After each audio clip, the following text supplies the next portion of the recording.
Assalamualaikum warahmatullahi wabarakatuh.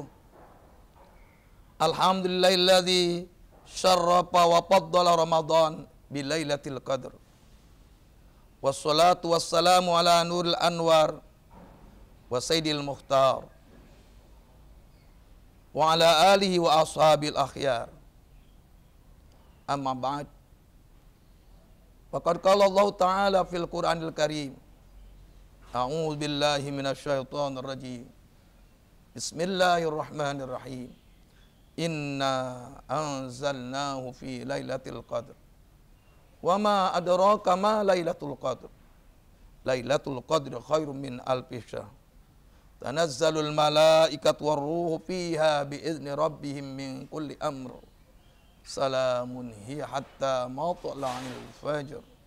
Shadaqallahul azim. Saudaraku, para shaimin dan shaimat yang diberkahi dan diampuni Allah Subhanahu wa taala. Puja-puji dan syukur kepada Allah Subhanahu wa taala kita panjatkan. Salawat dan salam kita haturkan kehadiran junjungan kita Nabi besar Muhammad sallallahu alaihi wasallam. Semoga di suasana yang mulia, di waktu menjelang berbuka puasa ini, di waktu menjelang berbuka puasa ini, Allah menjadikan kita hamba-hambanya yang sulit cintainya dan dicintai Rasulullah sallallahu alaihi wasallam. Saudaraku, kaum muslimin dan muslimat, para shaim dan shaimat serta pemirsa yang diampuni Allah Subhanahu wa taala.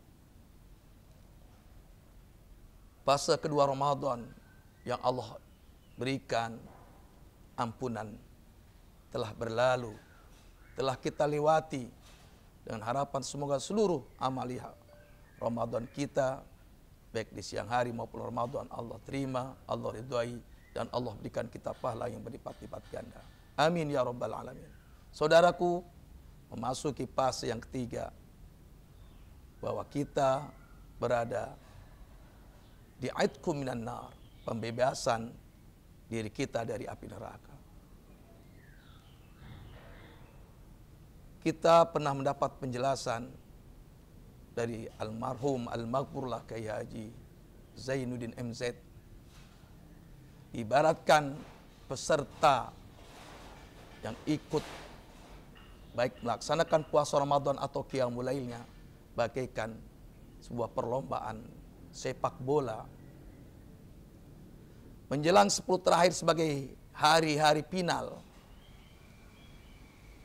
gambarannya adalah penontonnya lebih banyak, peserta yang ikut untuk ikuti finalnya sedikit. Inilah yang terjadi di Ramadan sebagai 10 terakhir. Peserta yang ikut Ramadan sedikit, karena mereka hanya hamba-hamba Allah yang mukminin, hamba-hamba Allah yang puasanya Allah kelompokkan, yang ikut dalam final laksanakan puasa Ramadan. Begitu pula qiyamulnya, qiyamul salat malamnya. Kita bisa saksikan di masjid dan di musola. Gambarannya adalah masjid sudah mulai berkurang jamaah, musola pun demikian. Artinya penontonnya di luar lebih banyak dari peserta yang ikut melaksanakan final. Saudaraku, kaum muslimin dan muslimat, para shaimin dan shaimat yang diberkahi Allah Subhanahu wa taala, berbahagialah kita yang Allah Subhanahu wa taala terus kuatkan iman kita untuk kita ikut dalam pertandingan final yang nanti kita akan mendapatkan hadiah aidkum minan nar, pembebasan diri kita di neraka. Bahkan di malamnya pun Ramadan, di 10 terakhir, Allah Subhanahu wa taala berikan kita kabar gembira dengan Lailatul Qadar, malam kemuliaan. Saudaraku kaum muslimin dan muslimat, para shaim dan shaimat serta pemirsa yang dimuliakan Allah Subhanahu wa taala. Al-Fakir pernah menjelaskan hadis dari sahabat Abu Hurairah yang diriwayatkan Imam Nasai dan Ibnu Majah. Salah satu dari kemuliaan Ramadan adalah bahwa fihi Lailatul Qadar. Di malam-malam Ramadan ada malam yang dikenal malam Lailatul Qadar. Saudaraku kaum muslimin dan muslimat, para shaimin dan shaimat, serta pemirsa yang dimuliakan Allah Subhanahu wa taala. Pertanyaan adalah, kapan datangnya malam Lailatul Qadar? Kapan waktunya malam Lailatul Qadar itu? Dalam kitab Fathul Karimul Mannan, karya Al-Imam Ahmad Jabir Jabran, dijelaskan bahwa malam Lailatul Qadar, apa yang saya sampaikan oleh Imam Syafi'i. Faqala Syafi'i, berkatalah Imam Syafi'i radhiyallahu an, arjaha Lailatul Qadar al-hadi wal isrin di annaha al-lailatu allati ra'aha fiha Nabi sallallahu alaihi wasallam wa ra'annahu sajada fi ma'in watinin kama fi sahihain.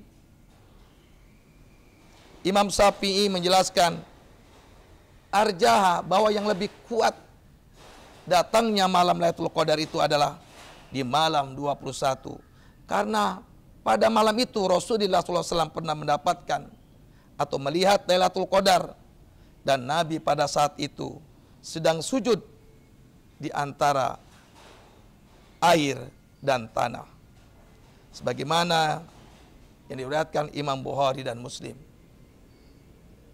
Bahkan dalam riwayat lain, waqala aksarun, dan kebanyakan para ahli tafsir menjelaskan bahwa malam Lailatul Qadar itu arjaha Lailatus Sabi wal Isrin, lebih kuatnya terjadinya malam Lailatul Qadar itu adalah di malam 27.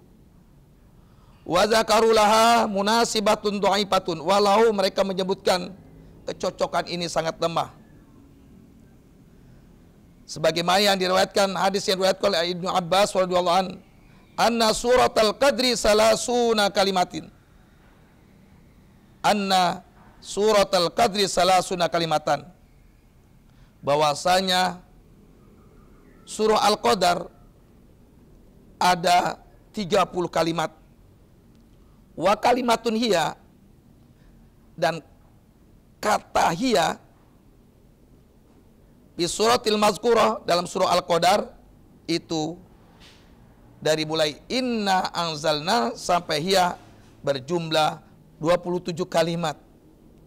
Nah, dari apa yang disampaikan oleh sahabat Ibnu Abbas ini, bahwa malam Lailatul Qadar itu jatuh di malam 27 karena kata dari mulai inna anzalna sampai hiya berjumlah 27 kata. Dari sebab itu Ibnu Abbas mengatakan bahwa malam 27 Ramadan itu adalah malam turunnya Lailatul Qadar.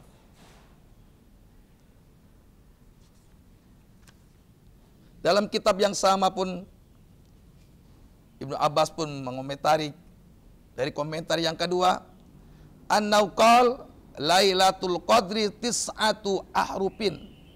Kata Lailatul Qadar itu ada 9 huruf. Wa zukrat fi suratis salasi marrah, dan disebutkan dalam surah Inna anzalnahu fi lailatul qadr, kata Lailatul Qadar itu 3 kali. Kalau dikalikan 3 kali 9 berjumlah 27. Nah, dari kesimpulan itu, maka malam Lailatul Qadar menurut Ibnu Abbas dari pendapat yang kedua, yaitu pada malam 27 Ramadan.